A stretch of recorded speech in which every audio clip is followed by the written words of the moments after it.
Hello and welcome to highlights of Stage 2 of the 2025 Santos Tour Down Under.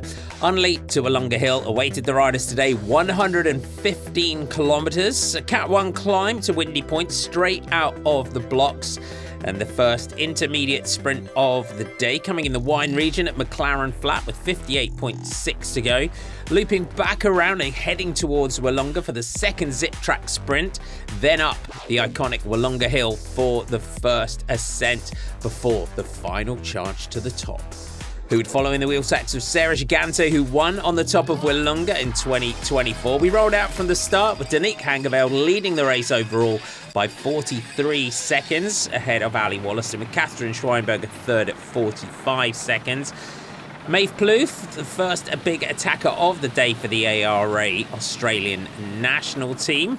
Multiple groups and attacks trying to go clear throughout the stage. Next group that went clear included the likes of Raquel Barbieri, Micah van der Down, lots of the sprinters trying to get into the moves and get themselves up the road. Danique Hangeveld was just sitting back in the peloton. It would be a tall order for the Dutch rider to hang on to that ochre jersey, and it meant that Sarah Tizet WNT just sat back, didn't really need to control the race, and they let everyone else take the race to each other. Lidl Trek doing a great job of controlling things. They had both Amanda Spratt and Niamh Fisher-Black as potential favourites for the stage. With Maeve Plouffe caught, the next attacker was Ali Anderson of the ARA Australian national team, building a decent advantage.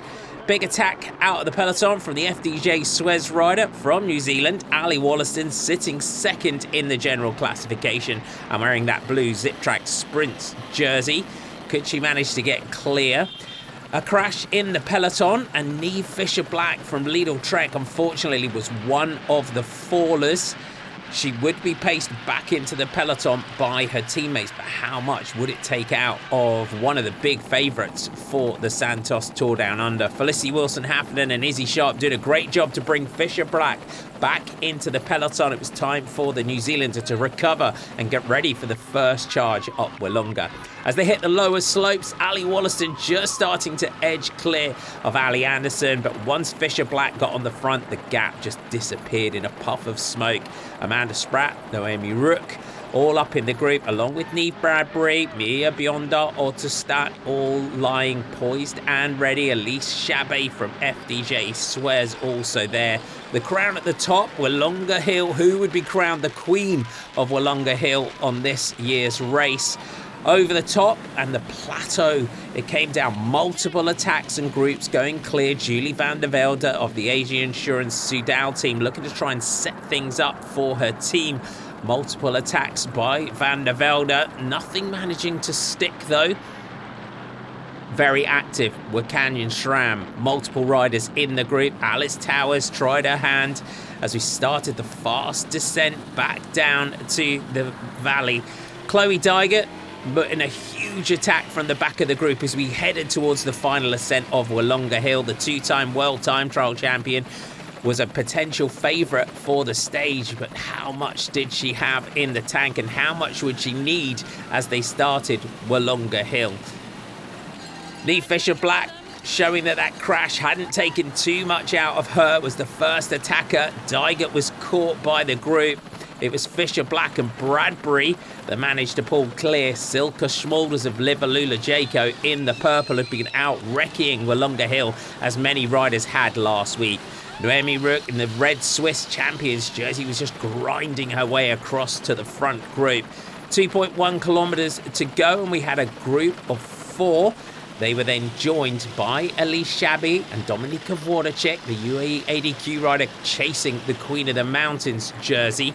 1.3k to go. Silke Schmulders was the next attacker and straight on her went the Swiss rider. The Netherlands and Switzerland edging clear while Bradbury and Fisher-Black were starting to lose ground. This was the point though that Noemi Rook made her move. And just little by little, the devastating attack of the Swiss rider carrying her clear. She had finished 6th on the opening day and crossed the line to take her 3rd career win, and with it, her first World Tour victory at the top of Wollonga Hill. Silke Schmulders coming home in 2nd place. Great ride by the EF Oatly Cannondale rider. She can sprint on the flat. She can win the summit finishes. Mia Bionda Autostat edging out Neve Bradbury for the 3rd spot on the podium. The Lidl Trek team did everything that they could on the climb.